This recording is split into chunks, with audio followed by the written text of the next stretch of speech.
Good morning. Welcome into Southeastern 16, where we got some basketball to talk about.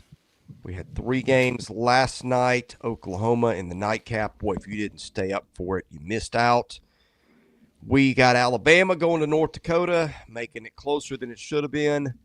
Vandy beating the Citadel in what was never a game. Maybe taking your questions, your comments, looking ahead a little bit.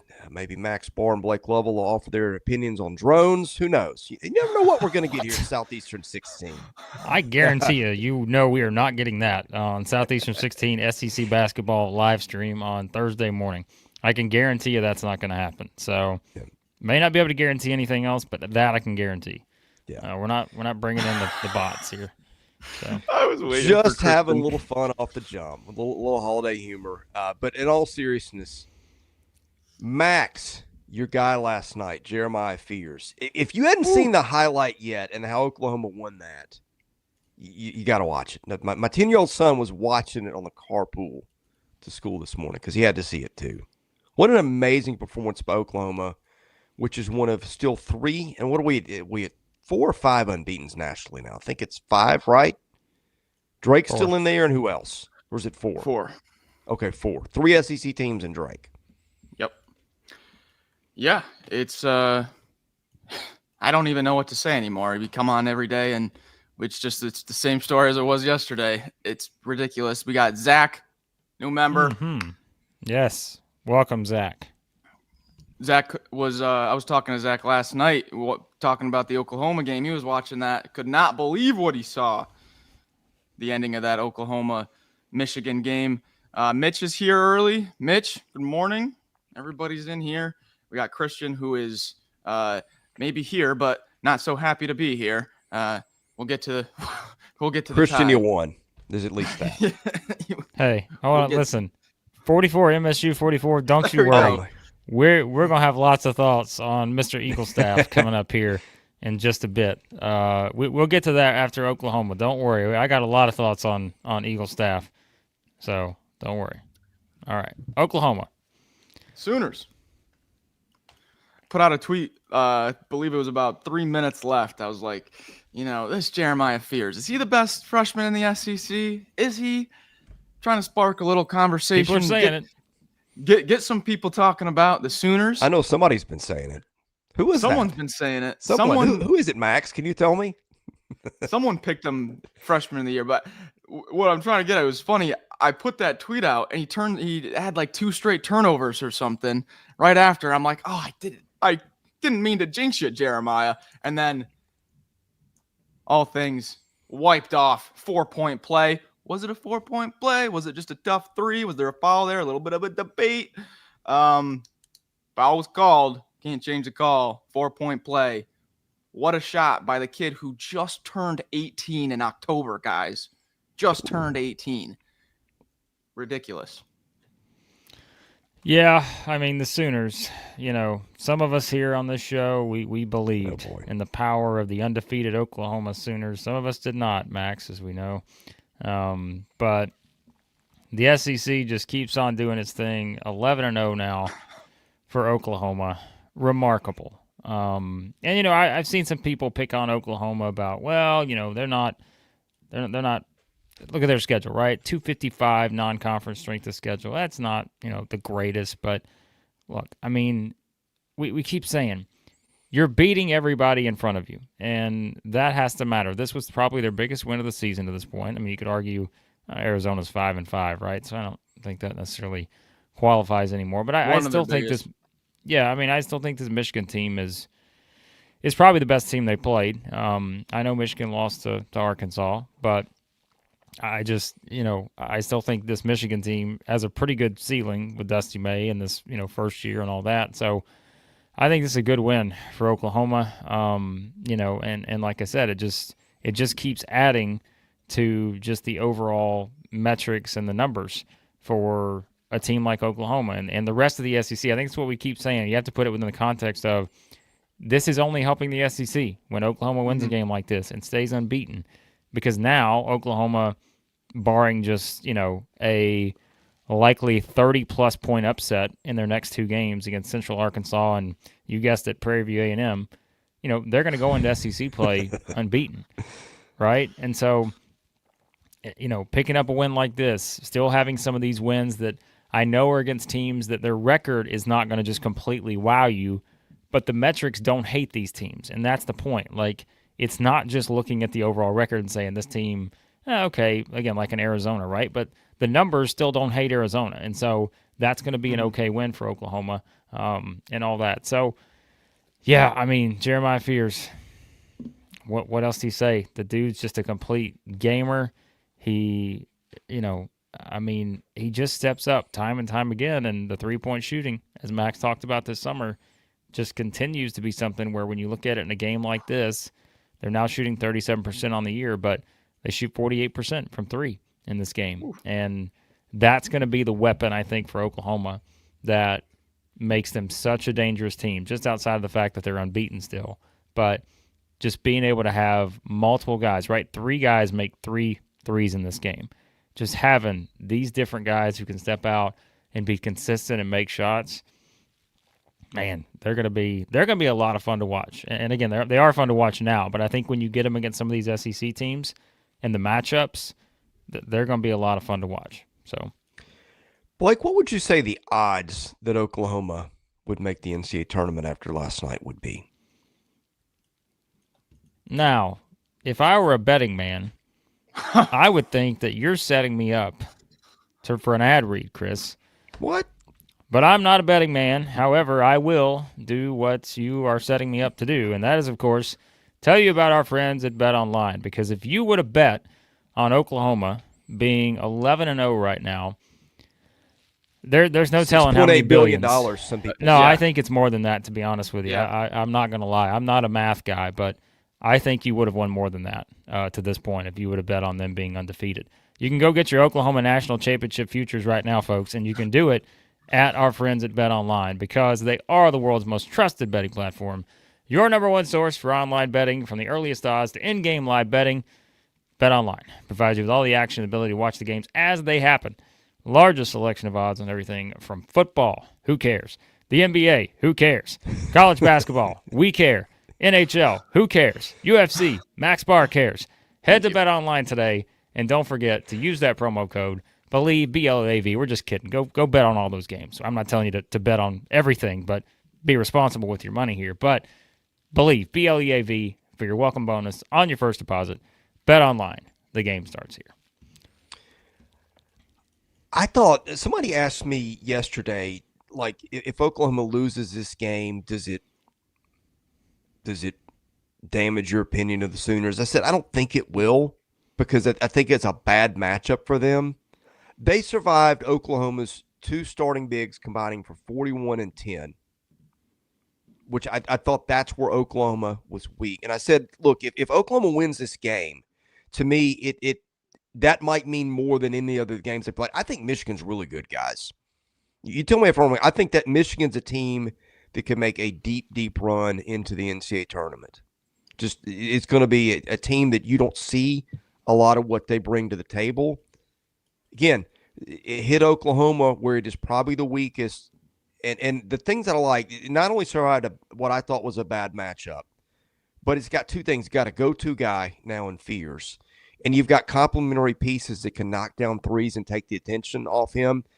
I said I thought if Oklahoma won the game, it would go up probably a notch, in my opinion, maybe a couple of notches after what we saw last night. And I think what you're seeing that this team really is. Yeah, and a few more, actually 2 more things on Oklahoma. One, we have a new addition to the Bully Ball watch list, and that's Mr. Godwin. That's Mr. Sam Godwin. You want to talk about the most underappreciated big man in the SEC? It's Sam Godwin right here. I mean, he has a look on his face the entire game of, yeah, you didn't think I was this tough, did you? Yeah, I'm going to get 5 offensive rebounds on you and just keep hammering these boards. And then he just got that mean look on his face the whole night. Sam Godwin, welcome to the watch list. Okay, there's number 1. Number 2 is Jalen Moore is a matchup nightmare at the 4.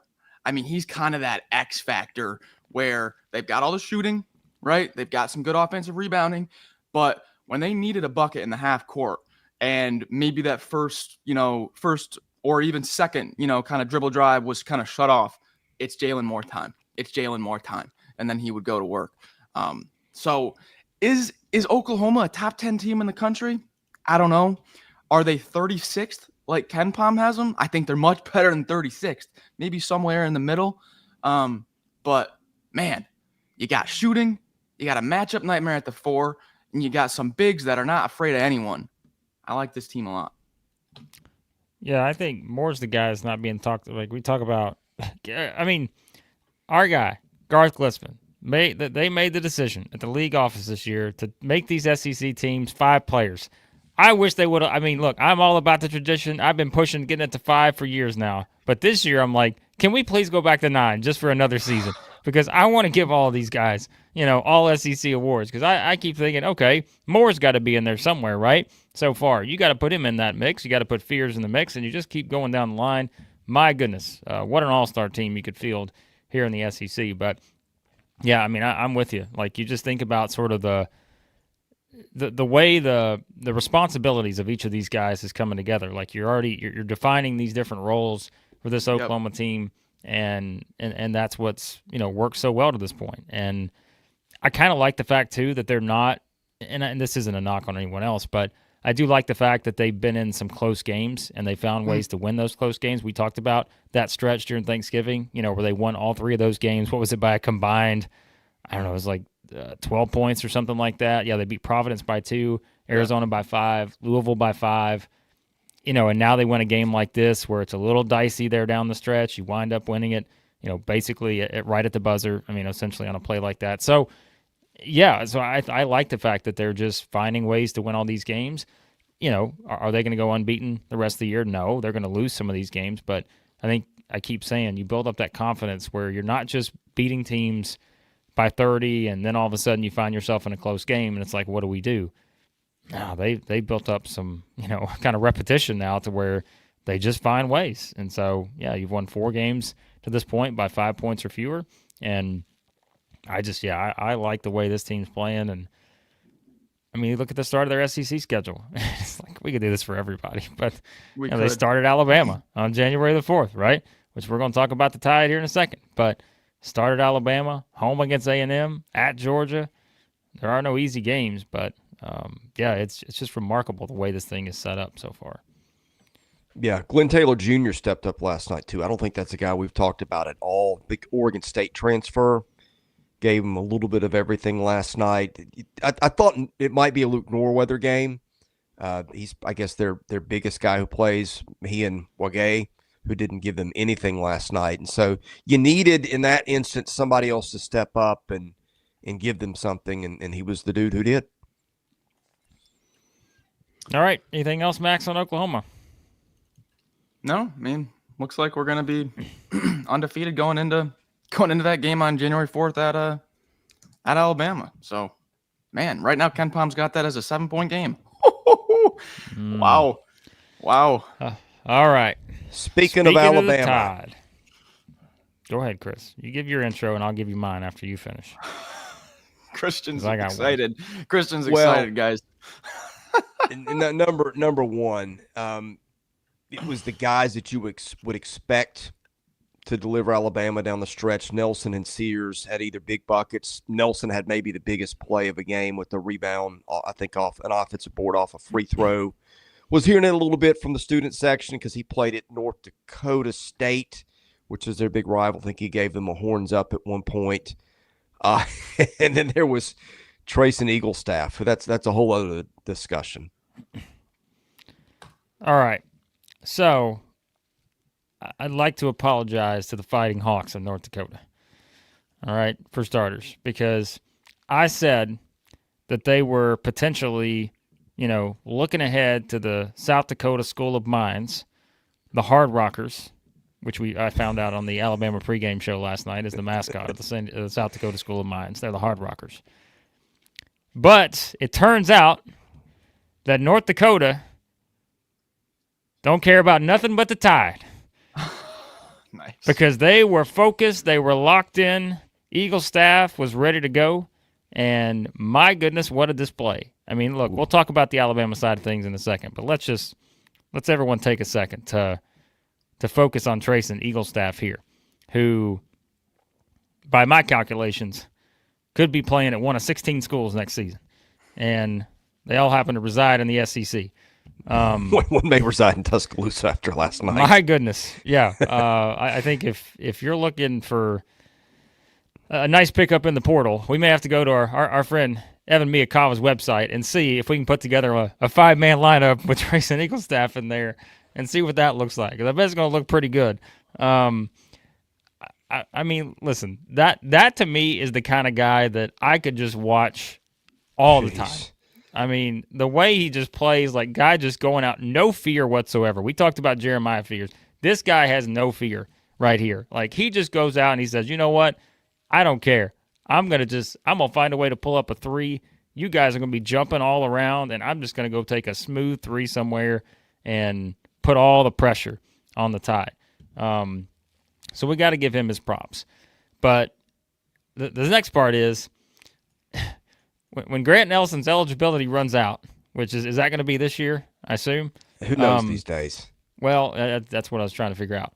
I can guarantee you that the Alabama Crimson Tide will never play another game at North Dakota ever again, because that was too scary for comfort there on that one.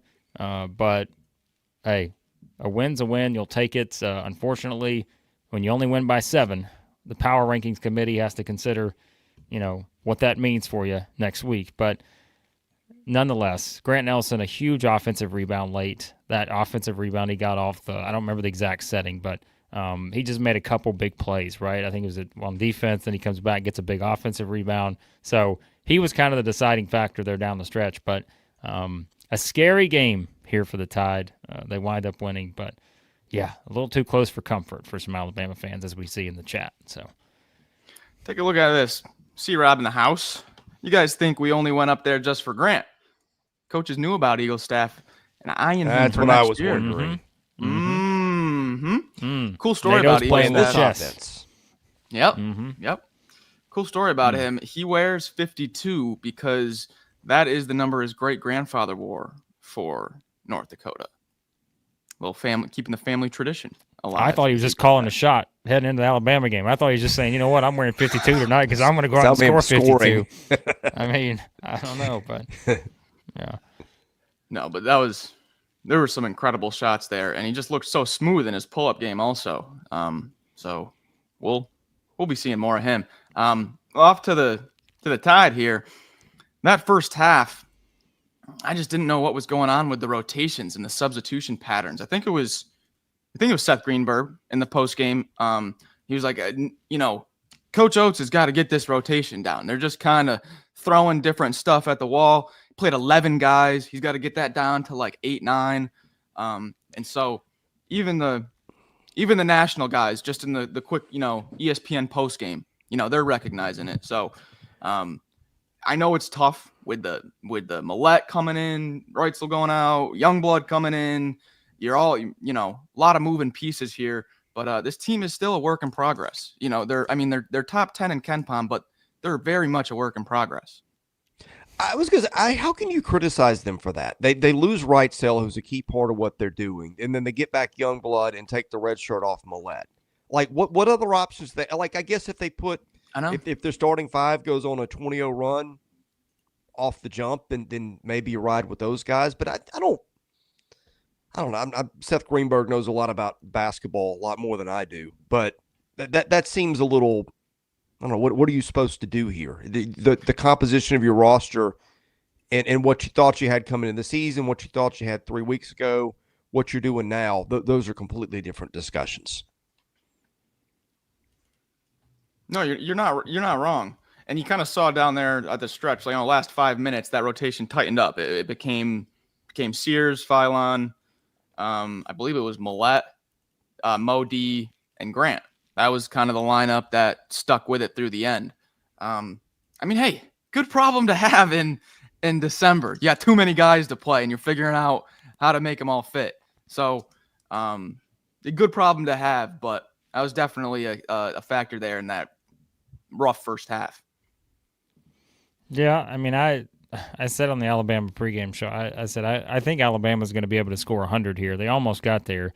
Just because if you looked at the profile going to the game, like, again, North Dakota, what do we, how do we compare just because of, you look at what they played to this point and then trying to figure out, okay, how does it work against an Alabama? But, also it is one of those things where, yes, like this was the Grant Nelson game, but there's also the North Dakota game where it's like this is the one where you're just all eyes are on you. You're getting this CBS, sports network game, against a top 10 team.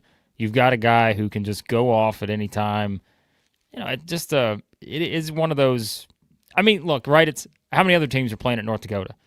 It's like that. Not many other teams going to North Dakota and playing. Obviously, that can be a good thing and a bad thing. But yeah. So I don't. I think there will be a lot of people who will read a lot into this. A 7-point win. I think the defensive things are still gonna maybe be something that pops up a little bit because the numbers are they're better than they were last year, but they're not they're not to that elite level just yet, right?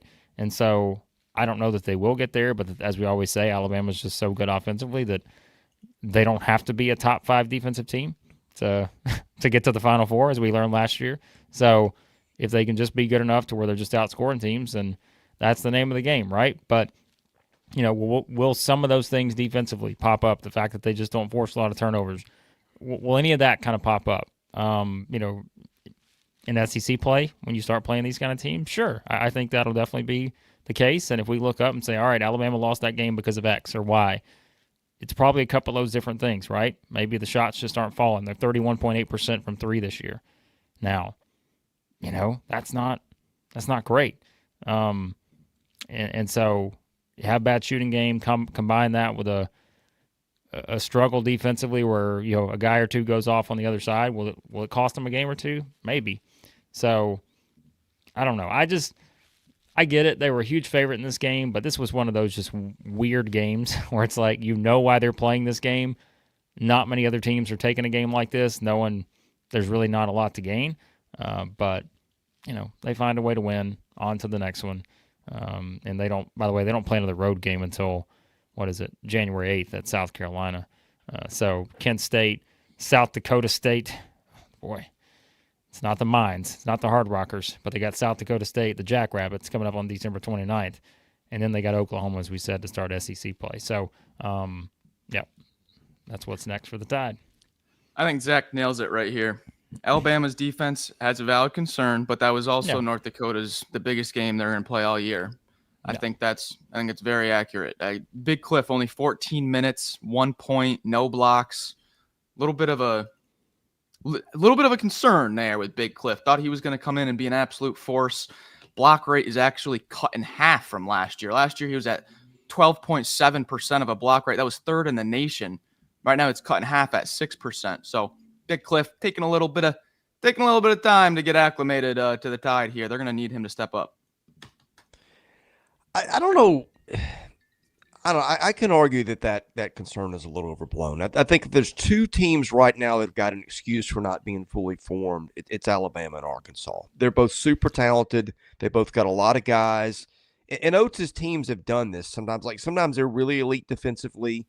Sometimes they're very mediocre. I think this one is kind of in between. I think the parts are there for them to be really good. I mean, Big Cliff could step up at the end of the year, could be, one of the best players in the league. I just, to me, conclusions on them right now are really premature. Oh yeah, work in progress. Yeah, I mean, look, they've also played a top 10 schedule. Yeah. If your defensive metrics aren't great after playing a top 10 schedule, then all right. Normally, here's what's interesting about that. Normally, I'd say, you know what, you're not going to play a top 10 schedule, after once you get into SEC play because you're going to have some gimmies somewhere. Not anymore, folks. You're not going to have any gimmies this year, so maybe not. And like Kent State, South Dakota State too, by the way. Don't forget, Kent State's 8-2. Their South 2 Dakota losses State's are good also. I was saying, Kent State's 2 losses are to Auburn and UC Irvine. So the Tigers and the Anteaters are the only teams they've lost to. And UC Irvine's 9-1. So I mean, that's not anything to.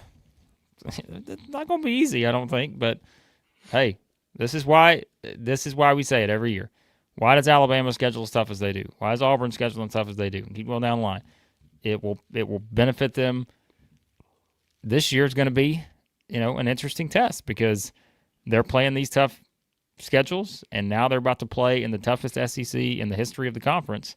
And so, yeah, like it could pay off even more this year when you really think about it. So, well, and here's the other thing with them. Mark Sears is starting to play like Mark Sears of last year. That's 3 games in a row where he's been terrific, at least on the offensive end. And I think that was the thing a couple of weeks ago. He just wasn't. He had that scoreless game where he took himself out. That's another little thing to watch, is I think he is sort of rounding back into the form that we thought we'd get from him.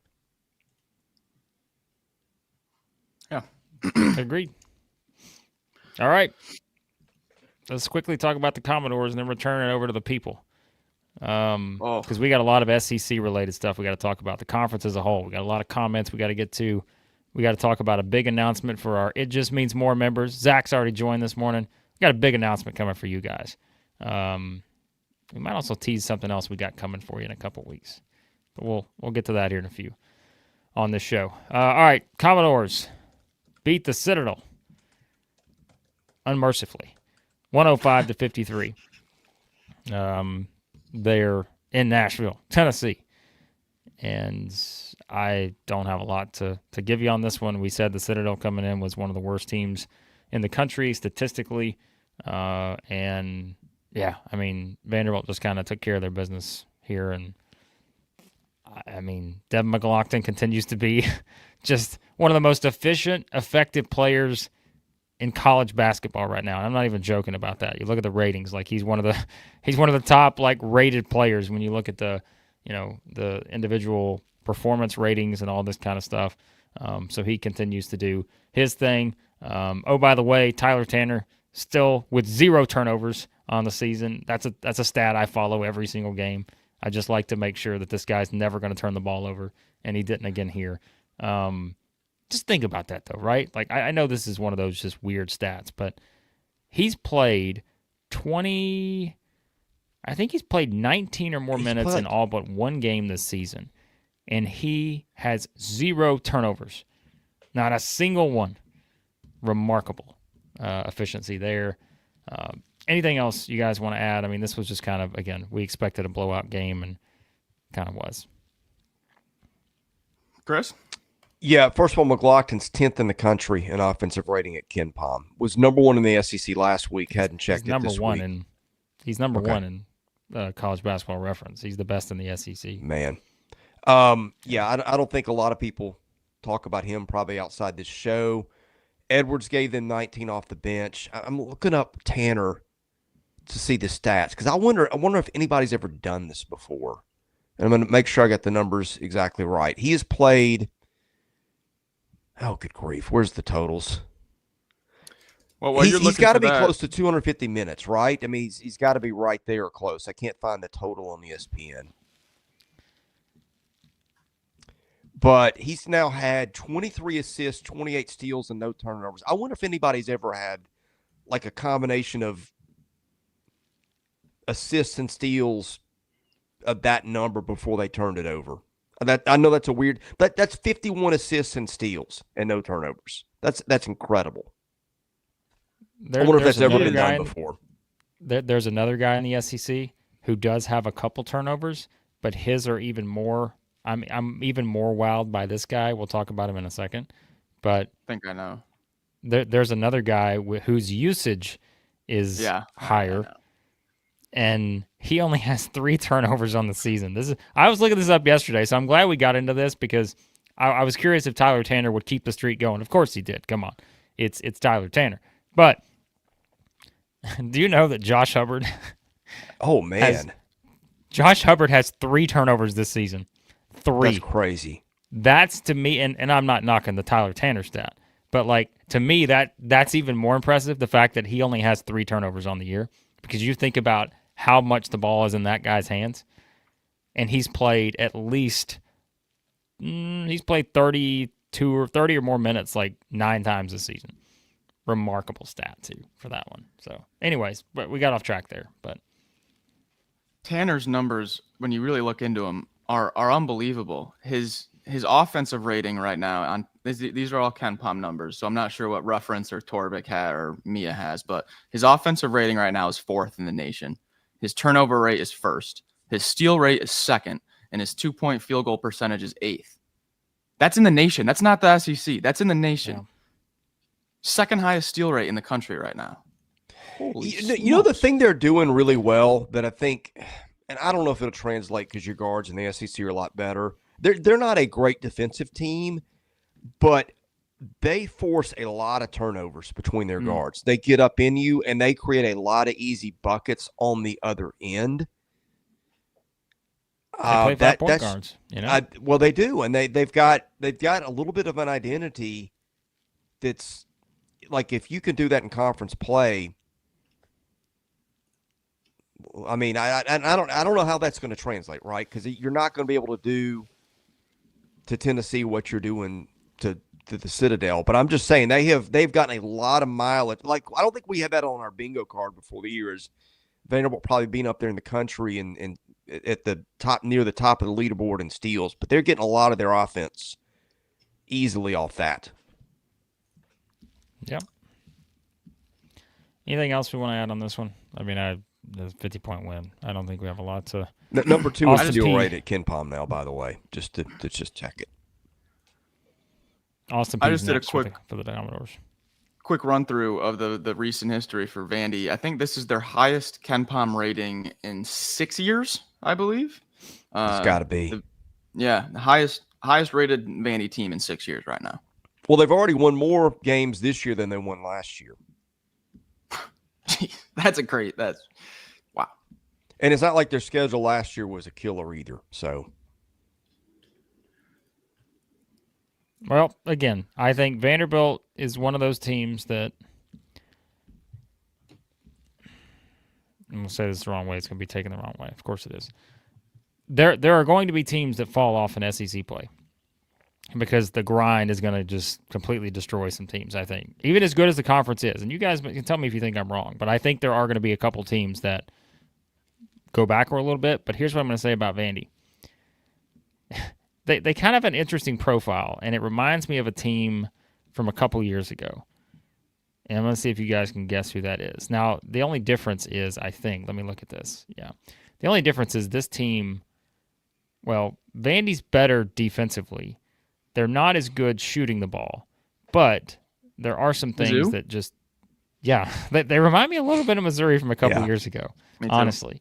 And, you know, that team won 25 games. They forced a lot of turnovers. They took care of the ball. They had some guys that offensively were just very efficient that you felt like could take over a game, right? You had Kobe Brown and Demoy Hodge, you know, and all that. Like Jason Edwards can be that guy. You know, we talked about McLaughlin, like the efficiency he's had. So that Missouri team defensively from a number standpoint was just, they were bad, right? I mean, there's a bad defensive team. But like Vandy's not bad. They're not the best, but they're not bad defensively, I don't think. They're in that range of like where Alabama was last year, right? So, I mean, you know, so. Well, Edwards gives them a little bit of what they had in Scottie Pippen a couple years ago. I think Pippen was a little smoother. Edwards is a little twitchier. Is that a good way to put it? Like he can get some unbelievable shots off despite his height. And that gives him a little something that's people are gonna have to contend with too. Just for future looking projections here, bracket matrix right now has Vandy just on the outside looking in. You've got your last 4 in that are the play-ins, and then you got your next in line. Right now, Vandy's 5th in that next in line according to bracket matrix. So still on the outside, but just barely on the outside looking in. So very much in play. All right. Before we get to thoughts on the overall conference and some very interesting stats, and we got a lot of questions here, Max. I've started so much stuff. We're going to have to get back to this, but we'll get to them in just a minute. All right. Before we do that, a quick reset here. If you're hopping in, hit the like button. That helps us out There's hundreds of you in here right now. Hit that like button. We appreciate you. We will have our predictions for the big games coming up on Saturday. We'll have those coming up probably this afternoon and tomorrow. So hit the subscribe button so you don't miss those. For our members, if you're part of the It Just Means More tier at Southeastern 16, $3.99 a month. That's all you have to do. That's it, folks. You can't even get a McChicken for that anymore, from what I've learned. $3.99 a month. You can hit the join button, hit that $sign button. It'll lead you there. Don't ask me how to do it on a mobile. I couldn't tell you. But I'm just kidding. Go to the Southeastern 16 homepage, join there. But Max, we have decided to do a special Christmas party for our members. Now, virtually. We're not, come on, Sam Smith's not coming to the house. I'll tell you that right now. We're doing it virtually, okay? We're going to do this for you guys. I think tomorrow night is the plan to do this. So we're going to do a Christmas party. We're going to have a lot of fun with this. We're going to talk SEC as always, but we're also going to talk some fun Christmas stuff as well. We got some members-only watch-alongs coming once we start SEC play. And we got a lot of other fun stuff in the works for our members. So if you like what we do here, if you watch the show every morning, you listen to it, whatever, hey, just give us a join, because it's a very fun community with our members. Like, it's just a lot of good stuff. So yeah, we appreciate you guys. So Joe prefers the McChicken. I was just gonna do Joe that. prefers the McChicken over the It Just Means More. I can't blame him. I mean, they're not bad, but so.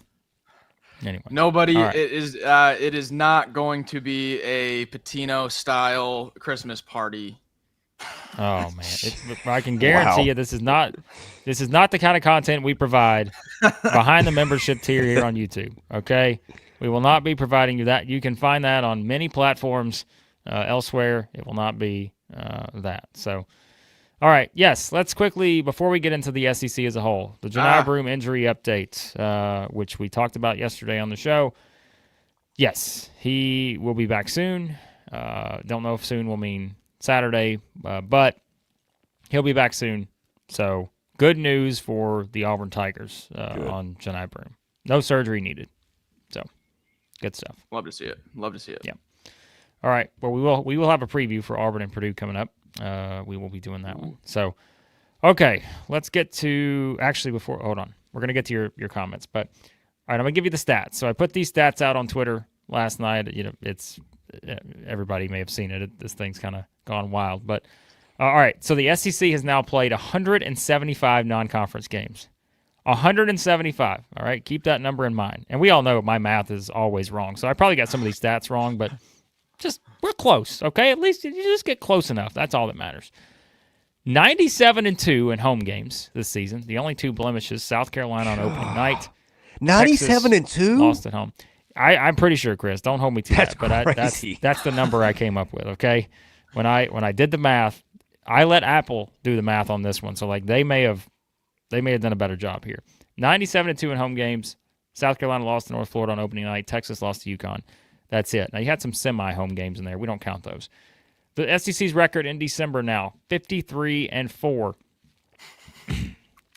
It is the third week of December. 53-4 is the record. 3 undefeated teams still of the 4 remaining college basketball. There are now 9 10-plus win teams in the SEC. Now, I don't want to jinx this, but if you guys start to look ahead,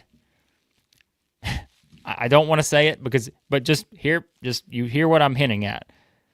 There is a realistic possibility that right now it's 9. You know what that number could be by the time we get to January the 4th?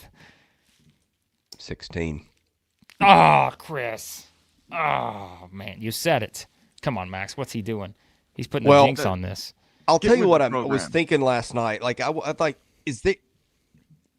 is there like a I'm sure there's a mathematical possibility, but what if could you get all 16 teams to 20 wins on the season? I haven't looked into I don't that. think so. I don't think it's possible. I think you could if you get everybody in the NCAA or NIT. Wouldn't that be something? Now that's a possibility, I think.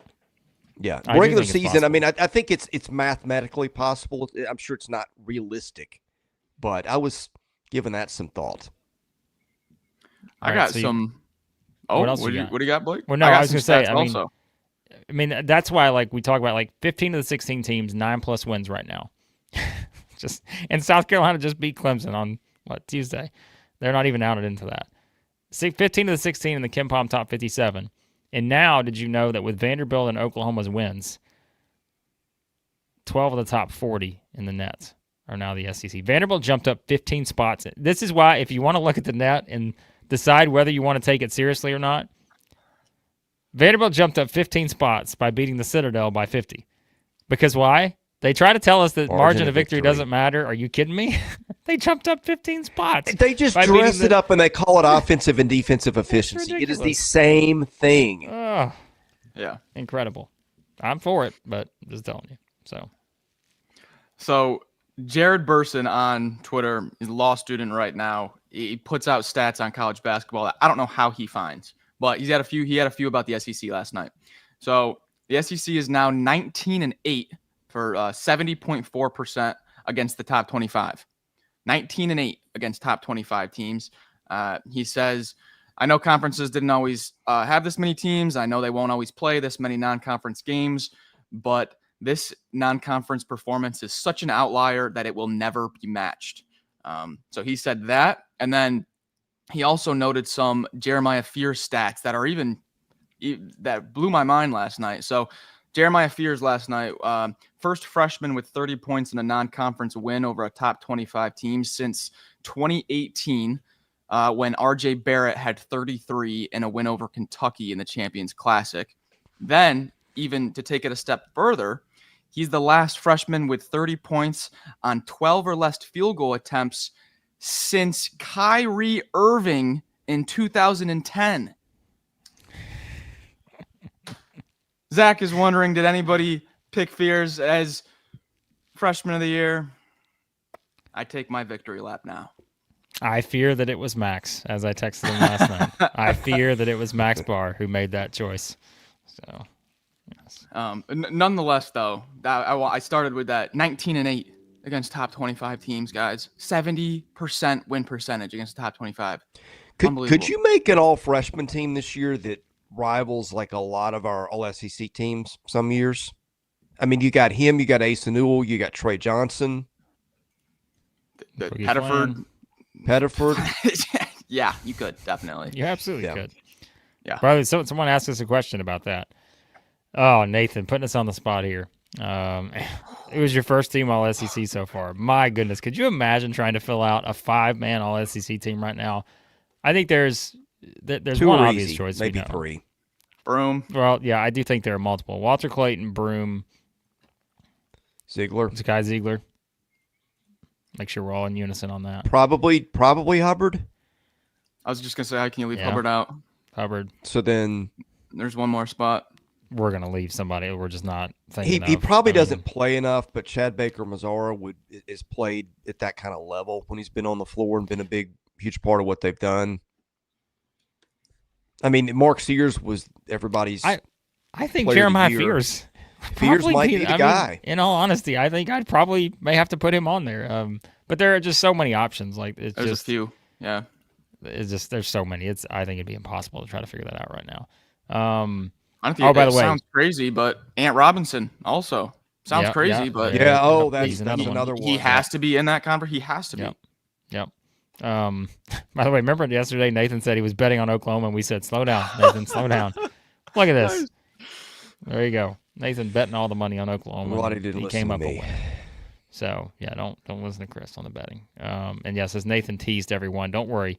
The main event is still on the table for the ad reads. The main event's still to come here on this show. But all right, Christian said earlier that he wanted to ban Alabama from ever going to North Dakota ever again, which probably not the only one after that game. Include recruiting trips.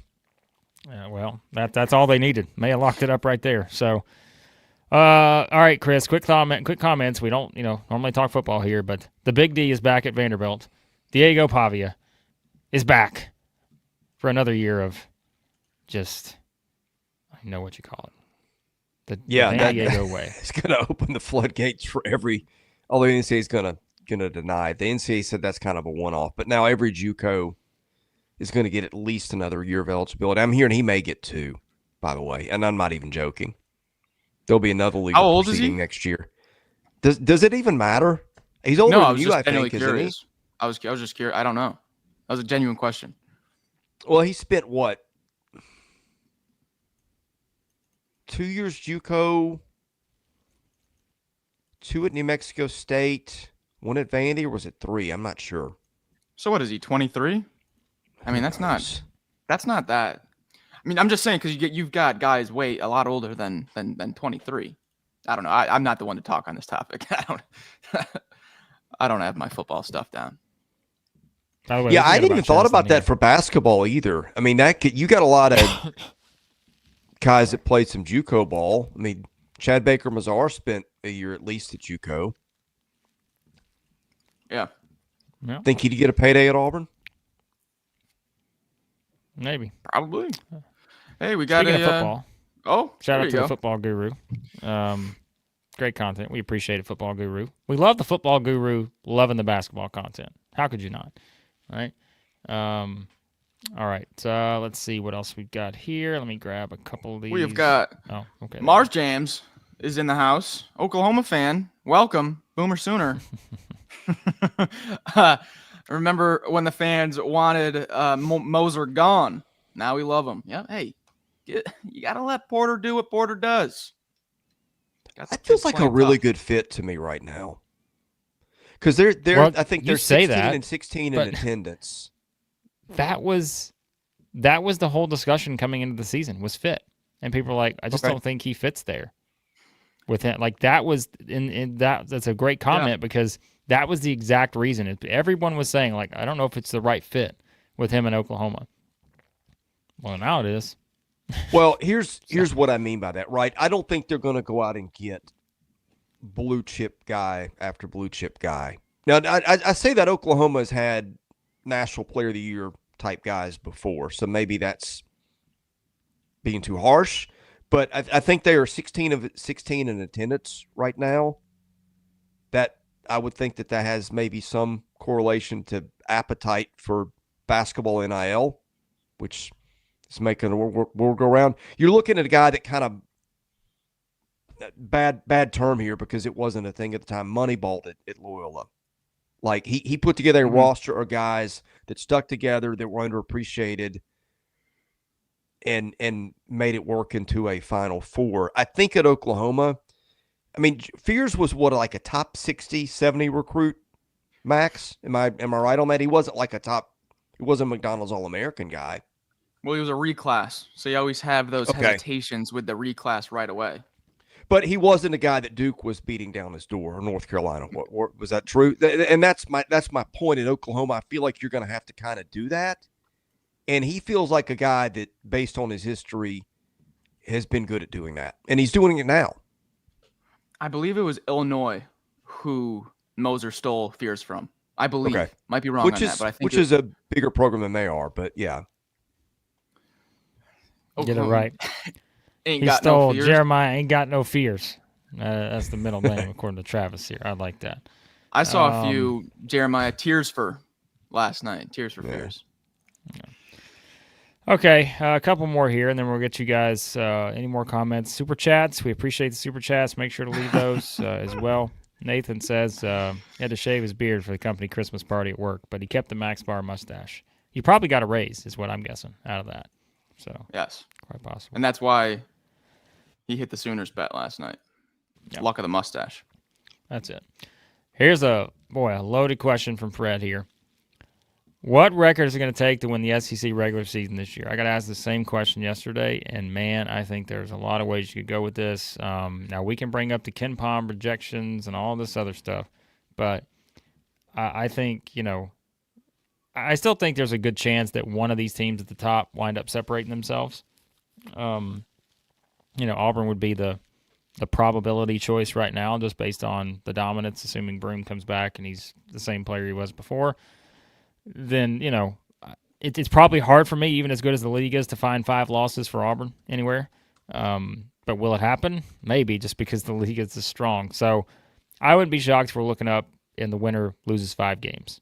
Because I just think that the nature of the league, that could happen. But I also don't want to go too far in that direction to say, oh, well, it's going to be 6.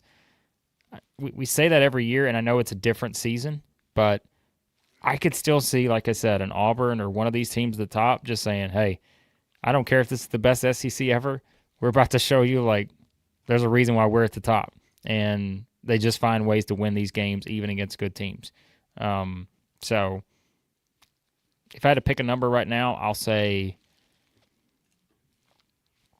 4, just because I know that sounds low to some people, but I could see it with one of these teams, even though KenPom has got Auburn at 15-3, Tennessee at 13-5, and everybody else with 7 or more losses.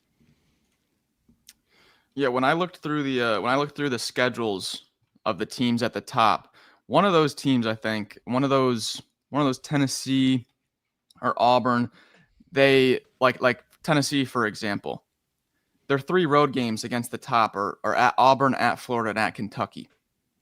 I mean, you steal one of those and you drop 2 of them. Now you're at 2 losses. Maybe you drop another one somewhere. Now you're at 3, and then maybe you throw a stinker at home, and like there's 4. I really do think whoever wins the league is going to be a 14-4. That's what I think. Yeah, Auburn's play twice teams are Georgia, Alabama, and Ole Miss, which isn't easy. It could be worse, but that's still not easy. What do you, if I'm saying, do you take somebody to win it outright, or there's going to be a tie? 2 teams, maybe more. Which are you taking? I'm like, That's tough. I don't want to just take this away from Auburn. They've been so good, and yeah, I would probably still bet on the tie though, because I feel like because of how many elite teams there are at the top, you could see some combination. So I honestly may, and I normally would never do that, but I may bet on the tie just because I could certainly see that happening. Here's what I think is the better discussion. And we were having this on Twitter last night, and there were some people who thought that I was just completely wrong. Go figure. On the idea that the SEC is going to actually get those 11 or 12 teams into the NCAA tournament. Because the argument was that, well, these teams are going to lose games. My argument is that, does everyone realize, like, the SEC in the past 2 seasons has gotten 3 8-10 teams into the tournament in the past 2 seasons. The SEC is considerably stronger this year. I think you will see multiple teams this year that make the tournament at 8-10. I think if there is a team that's played a strong enough non-conference schedule, I think 7-11 will be in consideration. Depending on, because and everybody's like, well, they have 11 losses. Okay, let's say 11 of those losses come against, I don't know, let's say 8 of them come against the top 4 teams. Let's say the other 3 come against teams in the middle. But let's also say that of your 7 wins, 3 of those come against 3 of the top 5 teams, right? All of a sudden, those 3 wins are going to take out some of those losses in terms of like the metrics. So people won't like it, but and I think we have to keep saying this. As of right now, December the 19th, everybody is saying the things about, well, there's no way they can do this. You can't put a team in at this number. We're saying it within the context of a normal average conference. This is not a normal average conference. This is statistically one of the best conferences to this point in the history of the sport. Like, I'm not exaggerating here. Like, look at all the numbers. So I think it's easy to have that argument and say, well, because it was this way last year or 10 years ago. No, this is like a different precedent now. Like, the SEC is setting a different sort of deal on its own. So I don't really know what to say. I mean, we can't give you a confident answer because I just don't think we've seen this before. So here's the thing that I don't know if it's getting mentioned enough in this general discussion, and I'll give you an example in just a minute from 2 years ago. And feel free to fact check me. We're here to get it right, but I don't think conference record is listed on the criteria. Well, it's not, but visually. It's baked in to over. Yeah. But let me give you an example. 2 years ago, and net factored into this too, right? Vanderbilt goes 11-7, gets left out of the NCAA tournament because of a net that was in the neighborhood of 80. Mississippi State and Arkansas, both 8-10, both got in. Yeah. Well, I did a little number crunching on this last night, Blake. So I'm glad you brought this up. I went back 10 years. So just back to the 2013-2014 season, and I wanted to see. Now these are KenPom numbers. I wanted to see the highest teams to miss the tournament, and then the lowest teams to make the tournament, and just kind of see like what is the general range at where you got to rank in KenPom to be safe or to be like now we're in the bubble, stuff like that. So the past 10 years, the highest ranked teams to miss, there's a big outlier in 22 with A&M was 33.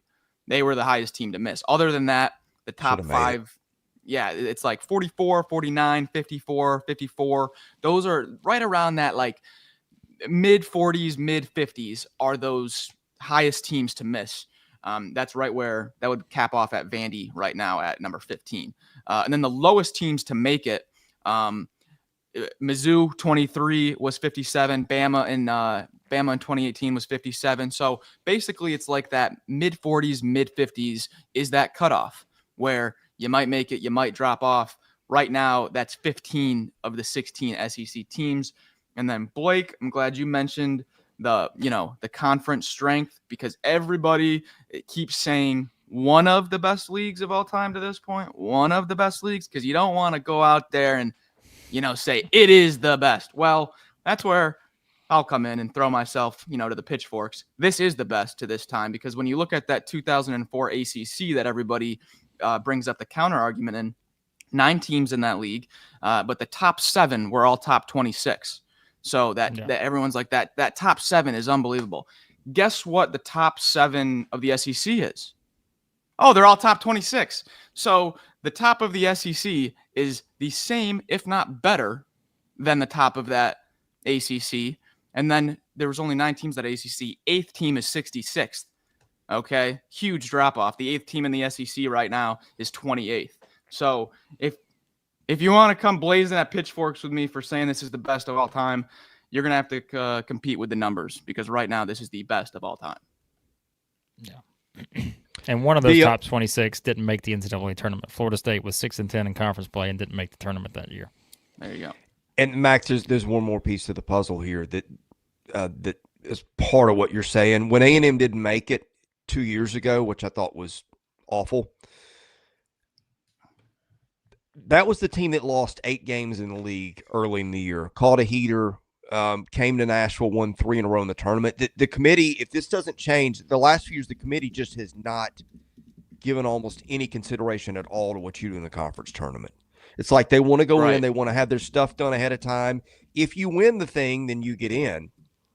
But if you go on a run, get to the finals, semifinals, it has not seemed to matter to the committee. So lesson from past years, you better do your work in the regular season. Unless they change it. They say it matters. And then it the team clearly will perform and not. it doesn't. Yep. I have followed it. I'm like, all right, this team based on yesterday should move up. It never matters. Like if you take a cutoff before the tournament, unless it involves the winner, which gets you all to bid, they clearly do not consider it, because otherwise I don't know how you could say they make the decisions they make. No. By the way, shout out Big Gator EJ back for another season here, SEC basketball, jumping in during the tournament last year. So, yeah, got to cut down the nets this year. All this talk, got to get it done. I agree on that. But, all right, so we're going to wrap up here shortly. Hit that like button, subscribe button on the way out. Remember, we got a lot of fun content coming your way. Predictions for the weekend's games, the top ones, and we'll also, as we mentioned, do probably something tomorrow. There are a couple games. Who plays tonight? We haven't even mentioned them, but they're not really noteworthy games. It's the Fighting Anquan Boldens, the Buffalo Bulls against Georgia, and then Texas against New Orleans. Yeah, 2 heavy favorites there for the SEC in those 2 games. So we'll talk about that tomorrow. And yes, we've got, as we said, members only content coming your way. Christmas party tomorrow night, tentatively set, and then we got some other stuff ready. So if you want to join in on that, we have a lot of fun on the members-only stuff, as we said earlier. So jump on in. You will not regret it. Or you know what? Maybe you will. Maybe you're like, you know what? This is just, I'm having too much fun. You're like, I regret having too much fun in these members-only things. But if you do that and you decide, you know what? Hey, I'm just having too much fun at Southeastern 16. The SEC is just so good, I can't handle it. I've decided I'm going to move out west to cover Big West basketball and the UC Irvine Anteaters. Nice. That's my dream, as I've told you guys before. I would, if I did not cover the SEC, I'd cover the Big West. Love it. Love it. With the Anteaters and everyone else playing basketball out there. And you know what, Max? I could get out there. You know, I could just try to put my stuff in a van and head on out myself. Possible? And that sounds like a I hassle. could do that. It sounds like a hassle, doesn't it? I'm glad you said that, because hassle is a really important word. Because if you don't want to be hassled by putting your own stuff in there and having to do all this other nonsense, if you want someone else to do it for you, and you want the best of the best, truly the best in the world, why? You can go to our friends at Sanders Logistics. Your friends and mine, Sanders Logistics, formerly Ted R. Sanders Moving, a leader among moving companies in Nashville, Tennessee, and the surrounding area. Their team of professional movers are focused on delivering efficient, hassle-free moving at an affordable price. Whether you're moving across town or across the country, Sanders Logistics has you covered. And the way I see it, Max, is that what you could do is put Trace and Eaglestaff on the Sanders Logistics van. And maybe Nate Oates has already done that. I can't confirm nor deny whether that is already possibly in the works. Maybe Alabama has already called Sanders Logistics. I wouldn't be shocked. To get that man to Tuscaloosa. But maybe there are other SEC teams who'd like to do that as well. They can do it with an efficient, hassle-free moving experience with Sanders Logistics. Visit them at TedRSandersMoving.com. I mean, look, let me just put this in the chat. If you guys, you could, well, no, I'm not going to encourage that. I don't want to encourage Twitter DMs. Don't be DMing any players, okay? I don't know if Eagle staff has a Twitter. Don't be DMing them. Sanders Logistics and all that, okay? Don't do that. But listen, you can put the word out there that Sanders Logistics will get you any player you need. Again, I can't guarantee that either, but they'll give you a hassle-free moving experience. Yes. That's all I can tell you. You know what Sanders else Logistics. I think they do? Do you know what was efficient and hassle-free today with no explanation? My internet. My internet. I think Sanders Logistics fixed my internet. Wow. Wouldn't put it past I don't them. have any other explanation. Interesting. That is very interesting. That they might, because they do it all. I mean, it's honestly quite possible. I wouldn't put it past them. They're just fantastic. So, I moved again. I told you guys yesterday I'd moved to North Dakota for the game last night. Do you think maybe Alabama hired me to move to North Dakota, and maybe it's not just me heading back down south? Perhaps bringing somebody with me. We'll find out. Was it colder than your garage? No, that's never. It wasn't in North Dakota there. But all right, in all seriousness, Sanders Logistics, tremendous. I had one thing I wanted to get. Joking aside, I wanted to get this in. Our good friend in Silas We Trust, one of our top Bulldogs fans, told me last night that this is going to be the Deshane Montgomery debut here. So, so Georgia getting some help in the backcourt now. So if you didn't have a reason to watch, now you do. Let's see how Montgomery looks. There you go. All right, we're out of here. That's a wrap. Thanks for watching. For Max Barr, Blake Lovell, I'm Chris Lee. God bless you all. You've been watching Southeastern 16 presented by BetOnline.